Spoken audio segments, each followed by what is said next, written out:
તમારો શું જવાબ છે સુરત લોકસભાને લઈને? સુરત લોકસભાના મને સવાલ પૂછો તમે. સુરત લોકસભામાં તમારી લડવાની ના પાડી છે.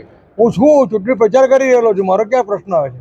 વડોદરા મને માત્ર સુરત લોકસભાના પ્રશ્ન પૂછો. પણ આવું ભાજપમાં કેમ થયું છે? ઉમેદવારો જાહેર થાય છે મને માત્ર મારા અને સુરત લોકસભાના પ્રશ્ન. અફવા ચાલી રહી છે કે સુરત અને વલસાડની અંદર પણ કંઈક ફેરફાર થઈ શકે એવી છે. નહીં, તમે સાંભળ્યું હશે, મેં નથી સાંભળ્યું. તમારી તૈયારી બાકી? અમે તો તૈયારી ચાલુ જ છે. ભારતીય જનતા પાર્ટી સુરત લોકસભાની તૈયારી ચાલુ જ છે. ઓકે.